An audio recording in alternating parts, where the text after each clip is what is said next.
കുറച്ച് മാസങ്ങൾക്ക് മുമ്പാണ് നമ്മളൊരു അംഗനവാടി ടീച്ചർ കുട്ടിയെ ക്രൂരമായിട്ട് മർദ്ദിച്ചു എന്നുള്ളൊരു വീഡിയോ ചെയ്തത്. അതിനുശേഷം ഒരു ടീച്ചർ എങ്ങനെ ആയിരിക്കണോ എന്നുള്ളത് ഇന്നെ നമുക്ക് കാണിച്ചു തന്ന ഒരു ടീച്ചറാന്ന് വേണമെങ്കിൽ പറയാം. നിങ്ങളത് കേട്ടോ ഇത്.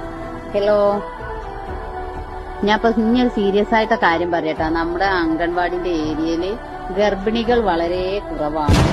2 ഗർഭിണികളെ ഉള്ളൂ. അത് ഒന്ന് ഈ വാർഡിലും ഒന്ന് 5-ാം വാർഡിലുമാണ്. അപ്പൊ എല്ലാ അംഗൻവാടിയിലും ഒരുപാട് ഗർഭിണികളുണ്ട്. നമ്മുടെ ഏരിയയിൽ ഗർഭിണികളില്ല. അപ്പൊ അത് ടീച്ചർക്ക് ഒരു മോശത്തരാണ്. അപ്പൊ അതുകൊണ്ട് ഗൾഫിൽ നിന്ന് വന്നവരും ഇവിടെ ഉള്ളവരും എല്ലാവരും ഒന്ന് നന്നായിട്ട് പ്രയത്നിച്ചുകൂടിട്ടാ. എവിടുന്ന് കിട്ടും ഇങ്ങനത്തെ മജിമുത്തുമായിട്ടൊരു ടീച്ചർക്ക് വേണമെന്നുണ്ടെങ്കിൽ ആ മാസം കിട്ടണ ശമ്പളം വാങ്ങിയാണ്ട് പോയാ പോരെ, ഉള്ള 2 കുട്ടിനെ നോക്കിയാണ്ട് ചെന്നാ പോരെ. പക്ഷെ ടീച്ചർ ചെയ്യുന്ന ജോലിയോടുള്ള ആത്മാർത്ഥത എന്ത് കാട്ടിയിട്ടാണെങ്കിലും വേണ്ടിയില്ല. ഗർഭിണികളായിരിക്കണം വാർഡ് മുഴുവൻ. അതാണ് ടീച്ചർ ആവശ്യം. പ്രത്യേകിച്ച് മെൻഷൻ ചെയ്താണ്ടില്ലേ, പ്രവാസികളൊക്കെ നാട്ടിൽ വന്ന പരമാവധി പ്രയത്നിക്കാൻ. 3 നേരം തിന്നിട്ടില്ലെങ്കിലും വേണ്ടിയില്ല, കുത്തി മറിഞ്ഞോളിന്ന്.